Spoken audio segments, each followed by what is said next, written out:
Hi, this is Jackie from ESLspeaking.org. So today I'm going to talk about my favorite parts of the body, ESL activities, and games.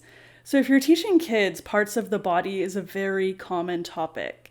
Hands, arms, eyes, knee, mouth, etc. So here are some of my favorite activities for teaching students this. So my first one is Flyswatter. So if you want to create some fun and excitement in your classroom, nothing does that better than Flyswatter. So get 2 Flyswatters and then on the whiteboard write a bunch of words like hand, mouth, knee, eye, ear, etc. just in kind of a random fashion.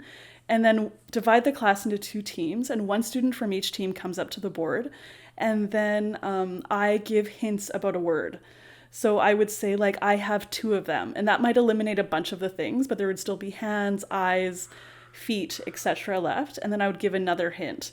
I have toes on them. And then the first student to slap feet would get 1 point for their team. And then the 2 students would go sit down, and then another student, like other students from each team, would come up. And I'd go until every student has had a chance to play. You can either leave all the words there the same, or if some student says feet, for example, then I erase it and then I can put a new word in. So it's up to you. It kind of depends on the level of students and how many vocabulary words you want to target in that. All right, second one is hot potato. So this is also another one that creates kind of some fun and excitement in your TEFL classes. So basically, students have to pass around a potato. It can be like any soft object. I don't recommend hard objects because it creates a lot of like chaos and disaster. But they pass around the object, and then you can play some music. And then when the music stops, who's ever holding that object has to do something.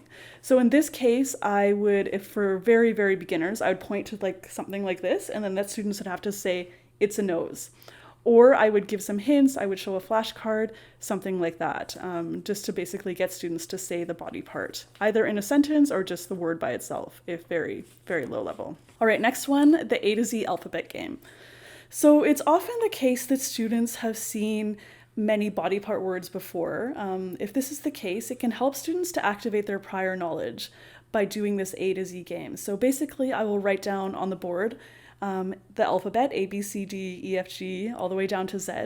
And then I get students to shout out words they know. For example, hand, eyes, feet, and then I fill it in the relevant spot. And I challenge them to try to get 1 body part for each letter. It's not really possible because, of course, what body part starts with X or even Z? There's a few that don't really have associated ones, but I do this until they've shouted out, say, like 15 or 20 possible words. All right, next one is Simon Says. Of course, you know Simon Says. I'm sure you've played it before when you were a kid. So you can do this to teach students body parts.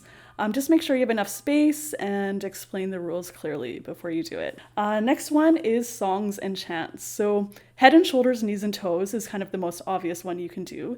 However, if you look on YouTube, there are 1,000,001 songs and chants that are designed to teach body part names to kids. So have a look, even if you're not musical like me. I'm actually terrible at singing.